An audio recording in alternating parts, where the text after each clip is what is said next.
is Sky Ainsworth, and I have a message for Spike Lee. Sir, I've seen many of your films, a fan of your work, and appreciate what you're trying to do. And I am curious if you would like to work with me on a project I have called A Gang of Daggers.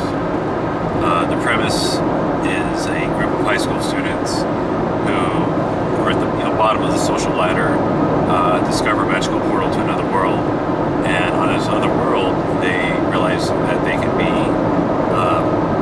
treated like men and act as mercenaries and sell their services, and back on Earth they end up acting like a gang.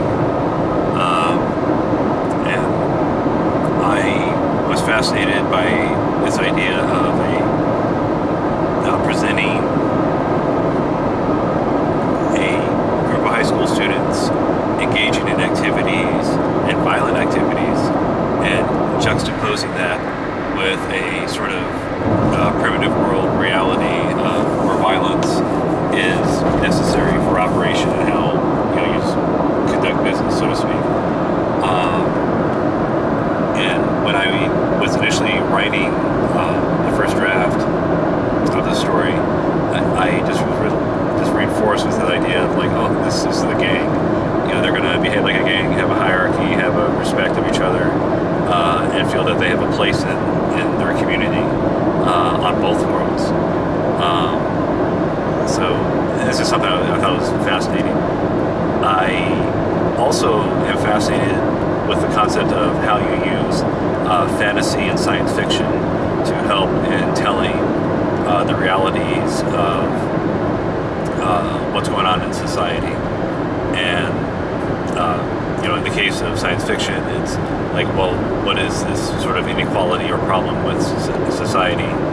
And with fantasy, it's what is this problem or issue going on in the psyche of people or a generation?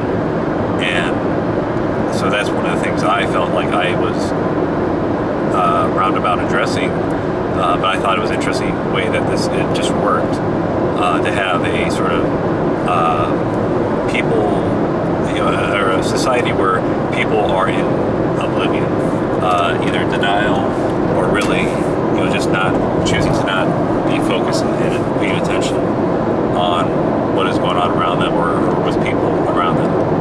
And as a result, anyways, like that's part of how the magic works, I could say. So I'm a very fan, I'm a fan of like subtle magic, not big flashy things. And I would like to work with you, sir. I want to create a comic book about this first, explore a lot of different ideas, and then see where I go from there. Is because I want to see this made into a TV show used in a high school. I think it can work, and I have a lot of ideas for it. Anyways, thank you, sir.